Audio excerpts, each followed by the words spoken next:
नमस्कार, आपका स्वागत है समझ ही अंतिम उद्देश्य यूट्यूब चैनल पर। इस चैनल के माध्यम से हम कक्षा 6 से लेकर के कक्षा 12 तक की सभी पुस्तकों को समझेंगे गहराई से, उसके बाद सभी प्रश्नों का हल भी करेंगे और आपको नोट्स टेलीग्राम चैनल पर मिल जाएगा, जिसका लिंक आपको डिस्क्रिप्शन बॉक्स में दिया हुआ है। ठीक है, तो उससे पहले हम लोग आचार्य प्रशांत जी के बारे में जान लेते हैं। आचार्य प्रशांत जी दुनिया के सबसे ज्यादा फॉलो किए जाने वाले स्पिरिचुअल लीडर हैं। वे आईएएस, आईआईटी, आईएम, गेट जैसे टॉप एग्जाम क्लियर कर चुके हैं। इनके द्वारा करोड़ों विद्यार्थियों का जीवन बदल रहा है। उन्हें अवार्ड भी मिल चुका है एनवायरमेंट को सुरक्षा रखने के लिए। मैं एक वीडियो आपको रिकमेंड करना चाहूंगा, ऑपरेशन 2030। ये वीडियो आप अवश्य देखिएगा यदि आप अपने पृथ्वी से प्यार करते हैं तो। और वे लगभग 160 से अधिक किताबें लिख चुके हैं। अगर विद्यार्थी जीवन की बात करें तो विद्यार्थी जीवन के ऊपर भी एक पुस्तकें उन्होंने लिखी है, आप उन्हें जरूर पढ़िएगा, है ना। स्टूडेंट लाइफ से रिलेटेड लगभग हजारों वीडियोस यूट्यूब पर आपको मिल जाएंगे आचार्य जी की। 22 से अधिक कंट्री के लोग उन्हें फॉलो करते हैं। उनका मुख्य 5 काम है। पहला, जलवायु परिवर्तन के ऊपर बात कर रहे हैं वे। दूसरा, महिला सशक्तिकरण, जो महिलाओं के ऊपर शोषण हो रहा है उसके ऊपर बात कर रहे हैं। तीसरा, युवाओं को सही दिशा में ले जा रहे हैं। चौथा, पशु क्रूरता, बेजुबानों का जान लिया जा रहा है, उस पर काम कर रहे हैं। पांचवा, उच्चतम ग्रंथों को सरल अर्थों में घर घर तक पहुंचा रहे हैं, है ना। आचार्य प्रशांत जी के बारे में जितना भी शब्द बोला जाए कम ही पड़ेगा, क्योंकि वे बहुत महान काम कर रहे हैं। आज के युग के वे भगत सिंह, स्वामी विवेकानंद जैसे महान पुरुषों के समान आते हैं, ठीक है ना। आज पढ़ेंगे भाषा मंजरी, अध्याय 12, धुन का धनी महेंद्र सिंह धोनी। तो स्टार्ट करने से पहले हम आचार्य प्रशांत जी की कोट्स को देख लेते हैं। दुनिया चारों ओर से लगी पड़ी हो आपको जड़ से उखाड़ देने के लिए, आप पर जादू कर देने के लिए, आपको हिला देने के लिए, और आप ऐसे खड़े रहिए जैसे आपके चारों ओर बच्चे नाच रहे हैं। करके देखिए, इंसान बन जाएंगे, ठीक है। तो स्टार्ट करते हैं हम लोग चैप्टर को। 2 अप्रैल 2011 दिन शनिवार, 2 अप्रैल 2011 दिन शनिवार, मुंबई के वानखेड़े स्टेडियम में हजारों दर्शक बैठे थे। ठीक, 2 अप्रैल 2011 का वह दिन था, शनिवार का दिन था।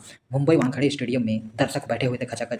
करोड़ों भारतीयों की नज़र टीवी के स्क्रीन पर टिकी हुई थी और करोड़ों जो लोगों, भारत के लोगों का जो आंख जो है वो टीवी पर टिका हुआ था।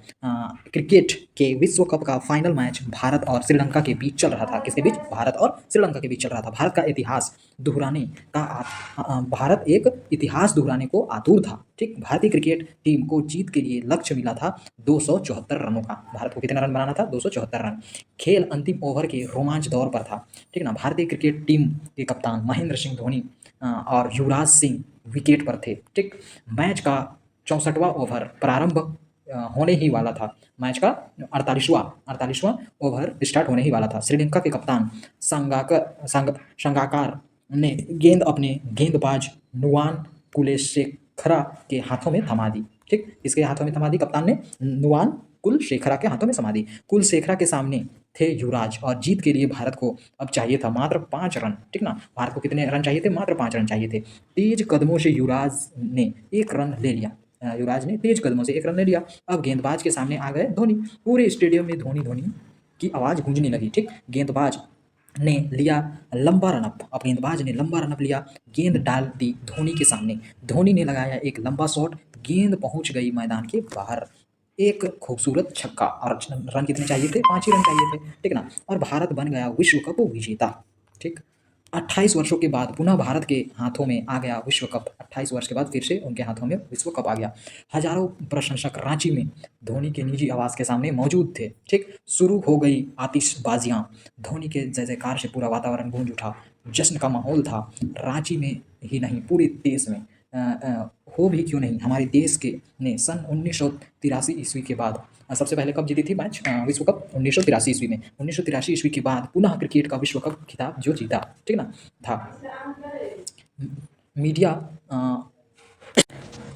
जो है, मीडिया में भारत क्रिकेट टीम और धोनी का यशोगान होने लगा।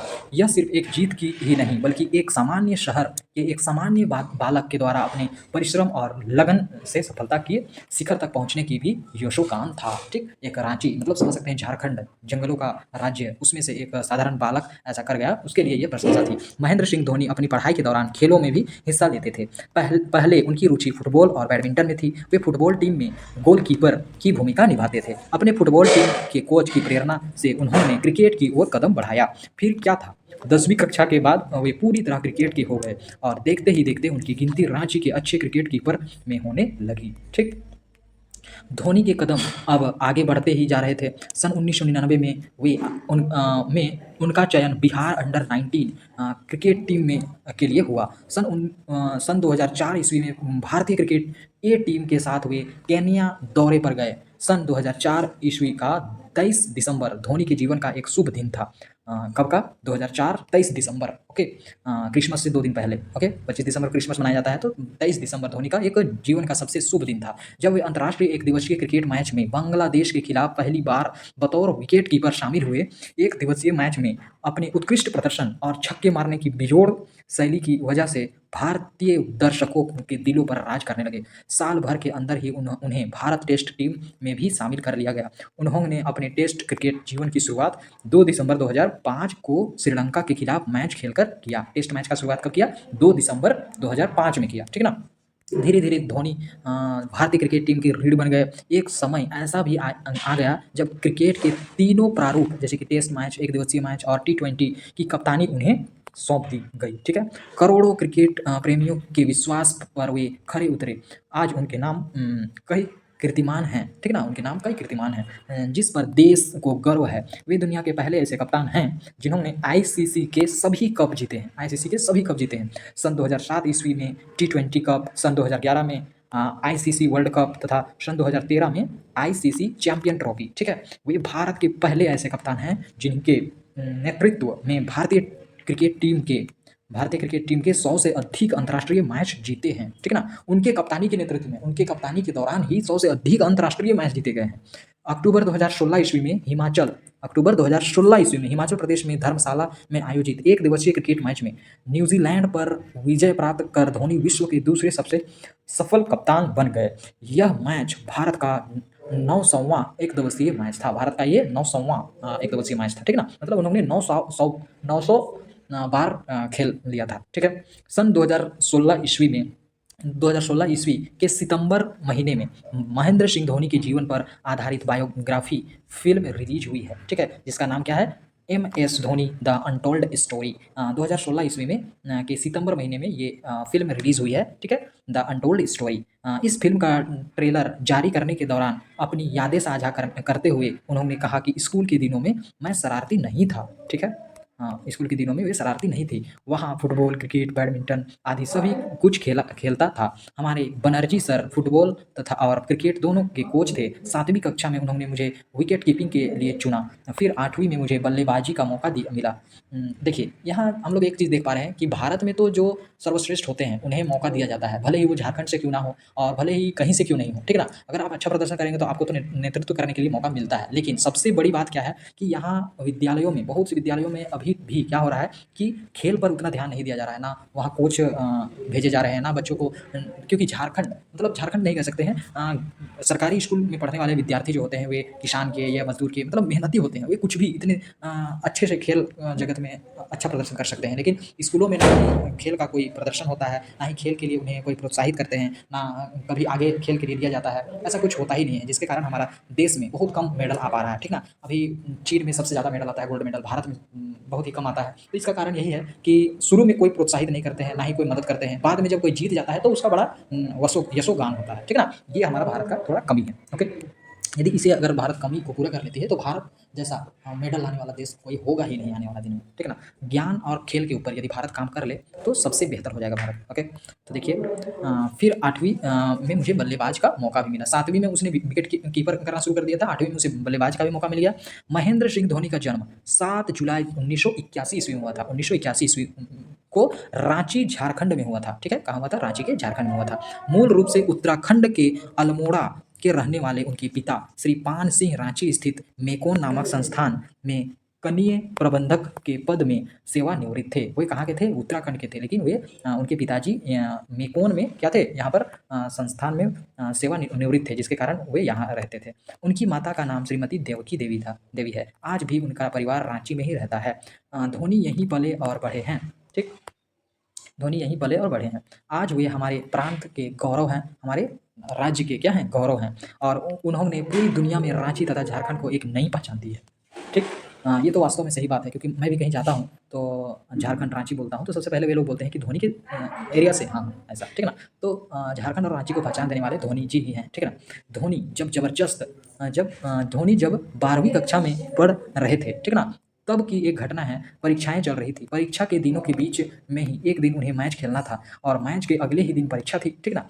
मैच के अगले दिन ही परीक्षा थी। उन्होंने अनिवार्य के चौराहे पर अपने को खड़ा पाया, ठीक ना? अनिर्णय के चौराहे पर खड़ा पाया, मतलब क्या डिसीजन ले, क्या नहीं ले, वो सोचने लगे। अपनी दुविधा उन्होंने अपने पिता को कह सुनाई, अपनी दुविधा अपने पिता को कह सुनाई। उनके पिता ने कहा, यदि तुमने साल भर पढ़ाई की है तो एक दिन से क्या कोई फर्क नहीं पड़ता, जाओ खेलो, ठीक ना? इस बात से धोनी को प्रेरणा मिली कि किसी भी काम को छोटे-छोटे टुकड़ों में बाँटकर करने से अंतिम समय में बदलाव नहीं बनता है, ठीक ना? नहीं बनता। छोटे-छोटे टुकड़ों में बाँट कर करने से अंतिम समय में दबाव नहीं बनता है।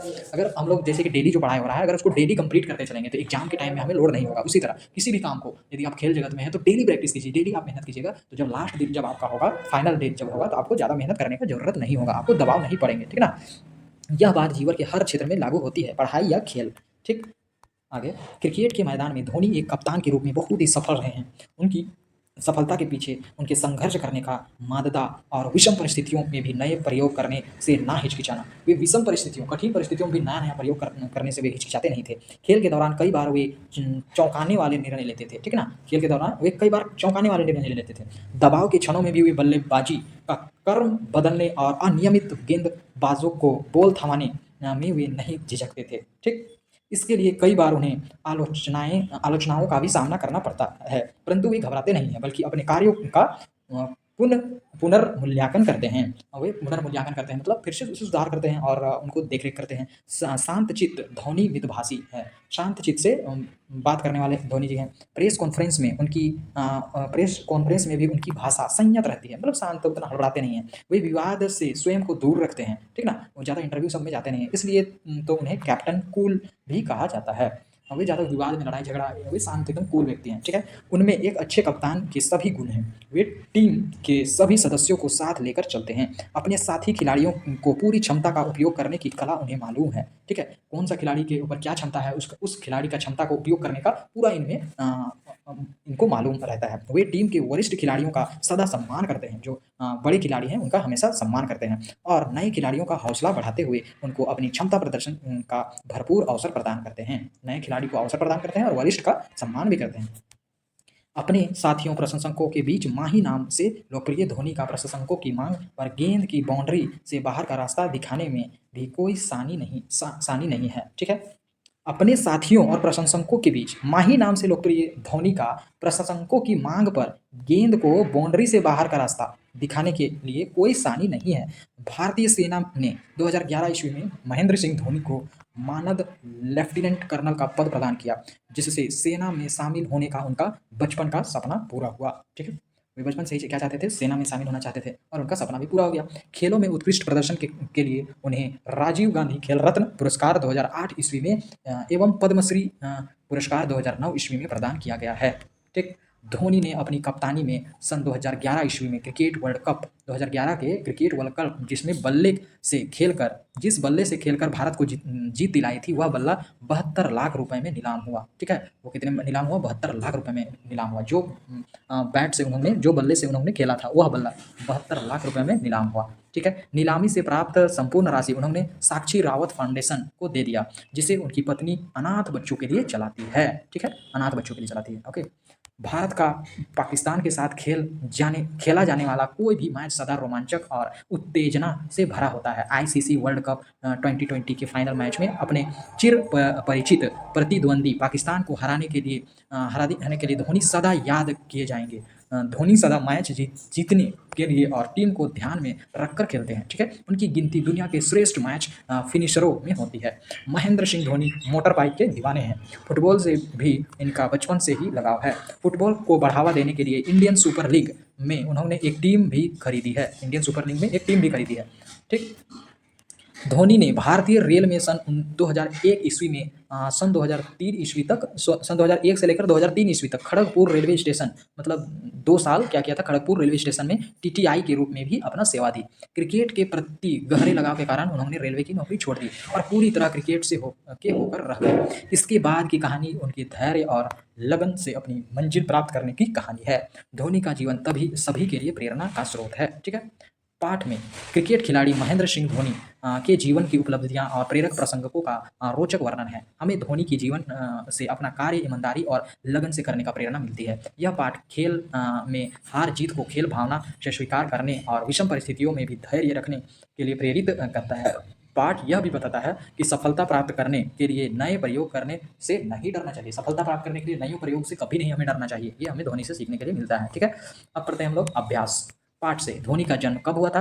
वो 1981 ईस्वी में हुआ था। कहाँ हुआ था? रांची झारखंड में हुआ था। ठीक ना। धोनी स्कूल के दिनों में शुरू में क्रिकेट खेलते थे। ठीक है। उन्हें कब और कैसे क्रिकेट की ओर कदम बढ़ाया? वे जब कक्षा 7 में थे तब से ही उनके जो कोच थे वे उन्हें फुटबॉल खेलने का मौका मिला उन्हें। ठीक ना। फुटबॉल से वे फिर उन्हें विकेट कीपर में मौका मिला। विकेट कीपर से फिर उनको 8 क्लास आते हुए बल्लेबाजी का भी मौका मिला। ठीक ना। और वे फिर ऐसा अपने क्रिकेट की ओर कदम बढ़ाते गए। ठीक है। तो सारा क्वेश्चन आंसर मैंने लिख दिया है, आपको दिक्कत नहीं होगी। वैसे पहले हम लोग समझते हैं। ठीक है ना। देखिए, धोनी को कैप्टन कूल क्यों कहा जाता है? क्योंकि वो विवाद में ज़्यादा नहीं पड़ते हैं। ठीक है। और किसी भी परिस्थितियों में, कठिन परिस्थितियों में भी वे अच्छा निर्णय लेते हैं। ठीक है। धोनी में एक अच्छे कप्तान के कौन कौन से गुण हैं? अच्छे कप्तान के यही गुण है कि वे छोटे को, जो नए खिलाड़ी होते हैं उनको प्रोत्साहन करते हैं, बड़ों को, वरिष्ठ खिलाड़ियों का आदर करते हैं, साथ ही कठिन परिस्थितियों में वे कूल होकर के क्या करते हैं? निर्णय लेते हैं। ठीक है। और वे कभी भी नई प्रयोग से डरते नहीं। ओके। आगे 12वीं के परीक्षा के समय धोनी के सामने क्या दुविधा आई? उनके सामने क्या दुविधा आई थी कि उनकी जो खेल थी, खेल के परीक्षा के, जैसे कि खेल थी आज और कल थी परीक्षा, तो वो खेले या पढ़े, ऐसा समस्या आ गया था। तो उनके पिताजी ने उन्हें सलाह दिया, यदि तुम साल भर यदि तैयारी किए होगे तो तुम्हें एक दिन से कोई फ़र्क पड़ने वाला नहीं है, तुम खेलने चले जाओ। ठीक है। उनके पिता ने उनकी क्या यह दुविधा कैसे दूर की? ठीक है। हो गया। धोनी का भारतीय सेना में शामिल होने का बचपन का सपना था, कब और कैसे पूरा हुआ? वो कब पूरा हुआ? 2011 ईस्वी में पूरा हुआ। ठीक ना। ओके। और वे क्रिकेट के माध्यम से ही गए। पाठ से आगे, यदि तुमने साल भर पढ़ाई की है तो एक दिन में कोई फ़र्क नहीं पड़ता, जाओ खेलो। क्या आप इस विचार से सहमत हैं? पक्ष विपक्ष में तर्क दीजिए। बिल्कुल, यह इससे तो आपको सहमत होना चाहिए, क्योंकि आपको उदाहरण तो मिल ही चुका है, धोनी ऐसा कर चुके हैं। ठीक है ना। खेलने में भी हमें अच्छा होना चाहिए और हमें पढ़ने में भी अच्छा होना चाहिए। ठीक है ना।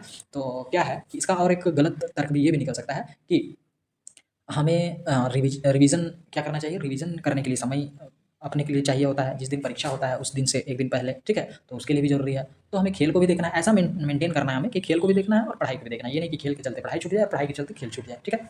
लोग अपनी आलोचना से घबरा जाते हैं, परंतु धोनी आलोचनाओं से क्यों नहीं घबराते हैं? सोच कर लिखिए, क्यों नहीं घबराते हैं? क्योंकि वो क्या करते हैं? वे अपनी गलतियों को मूल्यांकन करके उसे सुधारते हैं, और जितने आलोचक होंगे उतने ज़्यादा उन्हें और मेहनत करने का हौसला मिलेगा। ठीक है ना।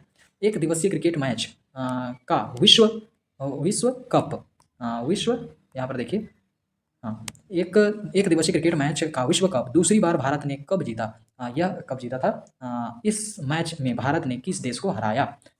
एक दिवसीय क्रिकेट मैच दूसरी बार जीता था, शायद देखिए, ये 2011 में जीता और श्रीलंका को हराया था। ठीक ना। श्रीलंका को हराया था। अगला प्रश्न, अनुमान और कल्पना। यदि धोनी के कोच उन्हें क्रिकेट खेलने के लिए प्रेरित नहीं करते तो क्या हुआ होता? तो वे फुटबॉल में ही अच्छा प्रदर्शन कर रहे होते। ठीक ना। और शायद इतना अच्छा वे नहीं कर पाते वहाँ पर, है ना। अगला क्या है कि सन 2011 ईस्वी के वर्ल्ड कप में जिस बल्ले से धोनी ने टीम को जीत दिलाई, अगर वह बल्ला आपको मिल जाता तो आप क्या करते? तो हम खेलते। ठीक है ना। आप क्या करते हैं? आप उससे खेलते। ठीक है ना। और क्या करते हैं? और उसका सम्मान भी करते। ठीक है। भाषा संदर्भ, महेंद्र सिंह धोनी मोटर बाइक के दीवाने थे। ठीक है।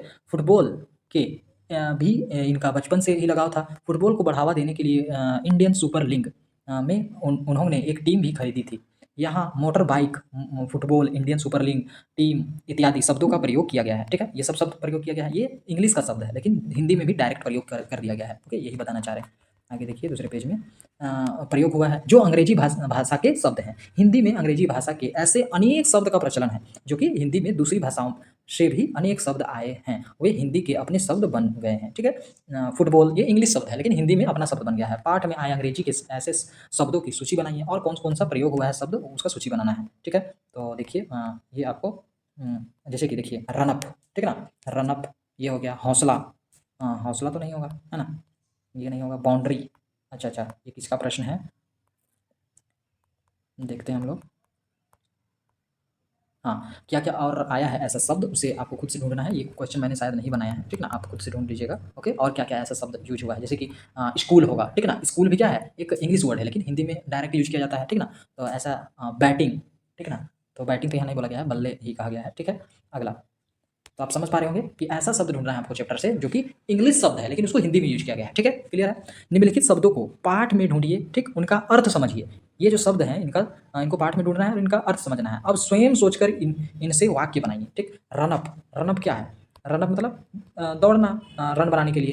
क्रिकेट में गेंद फेंकने से पहले, ठीक है, गेंदबाज द्वारा लिया गया दौड़ने का प्रारंभिक चरण जो होता है उसे कहते हैं रनअप। और वाक्य, गेंदबाज ने एक लंबा रनअप लिया और शानदार गेंद फेंकी, ये हो गया, वाक्य बन गया। हौसला, हौसला का अर्थ क्या होता है, हिम्मत, साहस, मनोबल, ये सब होता है। वाक्य बनाना है, विपरीत परिस्थितियों में उसने अपना हौसला नहीं खोया। ठीक है, एक वाक्य बन गया। अगला बाउंड्री है, तो बाउंड्री का क्रिकेट के में मैदान की सीमा जो होती है, अंत जो सीमा होती है उसको कहते हैं हम लोग बाउंड्री। और जिस चौका या छक्का जिसमें उससे अगर बाउंड्री से पार हो जाती है तो हम लोग चौका या छक्का कहते हैं, ठीक ना। अब इसका वाक्य, बल्लेबाज ने शानदार शॉट मारकर गेंद को बाउंड्री से पार पहुंचाया। खिलाफ, खिलाफ मतलब विरुद्ध, विपरीत होता है। वाक्य, उसने अन्याय के खिलाफ आवाज उठाई, ऐसा वाक्य बन सकता है। बेजोड़, बेजोड़ का अर्थ क्या है कि जिसकी कोई तुलना ना हो, अनुपम, ठीक ना, अद्वितीय। वाक्य क्या बन सकता है, उसकी कलाकारी सचमुच बेजोड़ है, ऐसा शब्द बन सकता है, ठीक ना। अब अगला क्या है देखिए, नीचे लिखे गए शब्द पाठ से लिए गए, ये जो नीचे लिखे गए शब्द हैं, ये सब शब्द ये पाठ से लिए गए हैं, ठीक है। इन्हें पाठ में खोजिए और बताइए कि ये स्त्रीलिंग है या पुल्लिंग है, ये बताना है। तो भाषा जो शब्द लिखा गया है, भाषा क्या है, ये लिंग है। कौन सा लिंग है, स्त्रीलिंग है। क्षमता स्त्रीलिंग है, रास्ता पुल्लिंग है, ठीक है। और सफलता स्त्रीलिंग है, जीवन पुल्लिंग है, ठीक, ये हो गया। अब अगला प्रश्न क्या है देखिए, कुछ करने को पता कीजिए कि भारत की पहली बार जो एक दिवसीय क्रिकेट वर्ल्ड कप जीता और किस टीम को हराया था। भारत सबसे पहली बार एक दिवसीय क्रिकेट टीम जो जीता था वो किस कब खेला था, वो 2011 में खेला था। अच्छा, वो दूसरी बार थी, ठीक है। तो पहली बार कब खेला था और किस टीम को हराया था वह लिखना है, और उस समय के भारतीय टीम क्रिकेट के सदस्य का नाम लिखना है, और कौन कौन सदस्य खेल रहे थे उसका भी नाम लिखना है। तो देखिए, कब हुआ था, 1983 ईस्वी में हुआ था, वेस्ट इंडीज़ को हराकर, ठीक है। वेस्ट इंडीज़ को हराकर उस समय भारतीय टीम के कप्तान कपिल देव थे। ओके, कपिल देव थे उस समय। और कपिल देव, सुनील गावस्कर, चारी श्रीकांत, मोहिंद्र अमरनाथ, यशपाल शर्मा, संदीप पटेल, कृति आज़ाद, रोजर बिन्नी, मदन लाल, सैयद किरमानी, बलविंदर संधू, दिलीप वेंगसरकर, रवि शास्त्री, सुनील वाल्सन, ये सब थे, ठीक है। अगला प्रश्न क्या है, पता कीजिए कि बायोपिक फिल्म क्या होती है। बायोपिक फिल्म क्या होती है, जैसे कि कोई भी ऐसा व्यक्ति जो प्रसिद्ध व्यक्ति होता है उसके बारे में जो फिल्म बनाया जाता है उसको बायोपिक फिल्म कहते हैं। कुछ बायोपिक फिल्मों के नाम लिखिए, जैसे कि बायोपिक फिल्म में धोनी की भी बनी है, द अनटोल्ड स्टोरी, ठीक है, MS Dhoni, the untold story, ये बना है, ठीक है। फिर एक बना है महात्मा गांधी जी के जीवन के आधारित, भाग मिल्खा भाग बना है, धावक मिल्खा सिंह के जीवन से आधारित। मैरी कॉम बना है एक फिल्म, मुक्केबाज मैरी कॉम के जीवन से आधारित। और MS धोनी, ये तो हमने पढ़ा अभी, द अनटोल्ड स्टोरी। और एक संजू बना है, अभिनेता संजय दत्त के जीवन से आधारित, ठीक। अगला प्रश्न क्या है, जीवन में खेल कूद के महत्व एवं पर स्वयं या अपने सहपाठियों की सहायता से लेख तैयार कीजिए। खेल कूद का क्या महत्व है, इससे हमारा शरीर स्वस्थ रहेगा, शरीर जब स्वस्थ रहेगा तो हम पढ़ाई भी कर पाएंगे, मानसिक संतुलन भी सही रहेगा, ठीक है, बहुत से फायदे हैं। तो ये आप अपने स्वेच्छा अनुसार लिख सकते हैं। विभिन्न प्रकार के खेलों से संबंधित चित्र ढूंढकर एक चार्ट बनाइए और कक्षा में प्रदर्शित कीजिए। विभिन्न खेल से संबंधित आपको क्या करना है, फोटो कलेक्ट करना है और आपको चार्ट पेपर में चिपका करके क्लास में दिखाना है, ठीक ना, प्रदर्शित करना है, ठीक है। तो यहाँ पर मैंने आपको उपाय बता दिया है। ओके, आप यहाँ से कर सकते हैं। हाँ, अब मैं एक चीज़ कहना चाहूँगा, यदि आपको चाहिए बेहतर जीवन, आप किसी भी जीवन वही पढ़ाई लिखाई किए, शादी किए, बुढ़ा गए, खत्म कहानी, वैसा नहीं, कुछ अलग जीवन जीना चाहते हैं, ठीक है ना। अगर चाहते हैं बेहतर जीवन जीना, यदि आप स्टूडेंट लाइफ को बेस्ट बनाना चाहते हैं, यदि स्टूडेंट लाइफ के बाद आप जो जॉब करते हैं वो लाइफ को बेस्ट बनाना चाहते हैं, यदि आप शादी भी करते हैं तो वो लाइफ को बेस्ट बनाना चाहते हैं, फिर आपका पूरा जीवन कैसे बेस्ट बनाना चाहते हैं, यदि आप उसके लिए आचार्य प्रशांत जी के शिक्षाओं से लाइव जुड़िए। और कुछ भी समस्या होती है वैसे आप जुड़ सकते हैं आचार्य प्रशांत ऐप से, ठीक ना, उसमें आप डाउनलोड कीजिएगा और उससे आप लाइव सेशन से जुड़ सकते हैं। यदि आपको कुछ भी समस्या आती है तो आप इस नंबर पर संपर्क कर सकते हैं, मैं आपका मदद करूंगा, ठीक है। नमस्कार। यदि आपको इस वीडियो से हेल्प हुआ है तो मैं आप लोगों को एक काम दे रहा हूँ, उस काम को आप अवश्य ही पूरा कीजिएगा। आप देख पा रहे होंगे कि आपको वीडियो के नीचे मोर करके लिखा हुआ दिख रहा होगा, मोर करके। उस मोर पर आप क्लिक कीजिएगा, आपको डिस्क्रिप्शन पेज खुल जाएगा, ठीक है। डिस्क्रिप्शन पेज में फिर से आपको मोर लिखा हुआ दिखेगा, मोर पर फिर से आप क्लिक कीजिएगा, ठीक है ना। तो आपका डिस्क्रिप्शन ओपन हो जाएगा। आप नीचे की ओर स्क्रॉल करते हैं, आप देख पा रहे हैं कि क्लाइमेट चेंज बाय आचार्य प्रशांत जी। इस वीडियोस को अवश्य ही आप देखिएगा। क्लाइमेट चेंज के ऊपर आचार्य जी की वीडियो है। ये आज का सबसे बड़ा मुद्दा निकल चुका है। यदि आप अपने घर वालों से प्यार करते हैं, यदि आप अपने गांव वालों से प्यार करते हैं, यदि आप अपने शहर से, अपने राज्य से, अपने देश से प्रेम करते हैं, अपने विश्व से, अपनी पृथ्वी से यदि आप प्रेम करते हैं, तो ये वीडियो को आप अवश्य ही शेयर कीजिएगा। आचार्य जी की जो वीडियो है क्लाइमेट चेंज का समाधान, ये वीडियो को आप देखिए, समझिए, ज़्यादा से ज़्यादा लोगों तक शेयर कीजिए। क्योंकि अगर आप अपने देश के लिए कुछ काम करना चाहते हैं, कुछ अपना स्वधर्म निभाना चाहते हैं, तो ये वीडियो को ज़्यादा से ज़्यादा लोगों तक शेयर कीजिए। क्योंकि सबसे बड़ा मुद्दा बन चुका है अभी क्लाइमेट चेंज। क्योंकि 365 में से ऐसा कोई भी दिन नहीं है जिस दिन हमारा क्लाइमेट ठीक है ना। और सबसे बड़ा नुकसान जानवरों को हो रहा है और गरीब तबके के लोगों को हो रहा है, ठीक है। जो कि इसके लिए वे जिम्मेवार भी नहीं है। जिम्मेवार तो वो अमीर लोग हैं जो ज़्यादा से ज़्यादा कार्बन फुटप्रिंट छोड़ रहे हैं और पृथ्वी को नुकसान पहुंचा रहे हैं, ठीक है।